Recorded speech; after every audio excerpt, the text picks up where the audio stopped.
يعني من اشوف ام قبالي بصراحه من اشوف ام قبالي اقول ما مقطوع يدي. الله. وفعلا هي ما مخليتني، حسستني بان مقطوع يدي. الله يشهد يعني.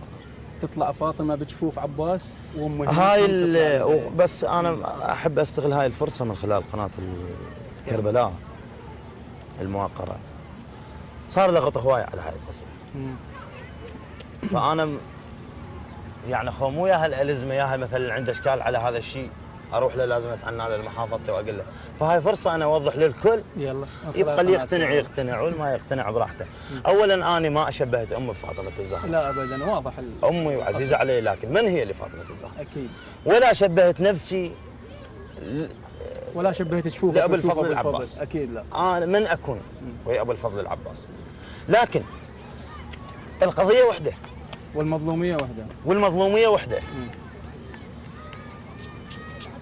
اهل البيت ما عودونا يحللون شيء عليهم ويحرمون عليه ابدا. بما ان فاطمه الزهراء عليه الصلاه والسلام جوزت نفسها بان تطلع بشفوف ابنها، فما اعتقد هاي الحق تحرم امه منه ابدا. وكل فانا اخذت هذا. واثنين، باحساس بالقصيده. اكيد. يعني احنا علي من نشتغل غير اللي بحسسه باحساس بالقصيده.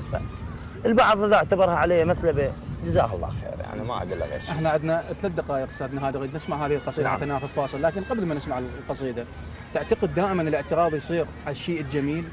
يعني على مستوى الشعر، اذا بيت كان جميل هو الاعتراض يصير عليه لانه جميل يلفت الانظار. والله مو بس على كل شيء جميل، اكو يسولف لي احد الاصدقاء يقول يسولف لي واحد يسولف له، يقول كنا بقريه قاعدين نقعد اطفال نلعب،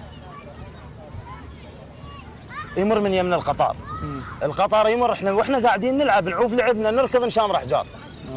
فيقول تاكدت من ذلك الحين ان كل شيء متحرك مكروه. نفس المعنى. فانا اكتفي بهذا. يلا خلينا نسمع القصيده. وصفك يكسر ظهور الدواوين. وخلقك يسع دنيا بمحتواها. ما ادري شلون يبقى يعايش الناس اللي يفك عينه على امه وما لقاها. الله. عدال دنيا تكفي وتزود. دنيا بلايه من داها. اي والله. تسحق عن نمل تستغفر اسبوع، الله شلون ما يرضى الرضا. تغرق بالدمع ساعات الوداع. ويشب دخان من خدها السماح. وانا بعيد احس بانفاسها وياي تصور بالمتاع تحط هواها. الله. بس الله وبطن تنورها الطين عداهم ما شف الثالث انطاها. اذا يمشفها توصل منة الناس تخاف جفوفها وتلبد وراها. الله. تطم عين السما بشيلتها الغروب. وكل شرادته جابته وياها. ونسالها دعيت تقول صليت بعت حكايته والله اشتراها. الله. شايف من ترتل آية النوم دل الله يا الولد والنوم جاها. بخيت البينا لحك الظل فراش الواقف نومته واقف وقضاها. الله. تجي صفناتها تسولف لمرات رضم ما بالها مشغول بيه. قلبها وراسها صبغا فرد لون بيض اثنينهن صارن عليه.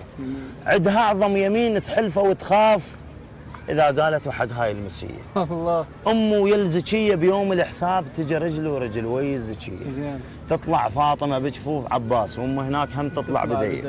وتجي هم بطبق بس يا طبق هذا طبق من طين قاع الناصريه. بدر تستغفر الام لازم تقوم.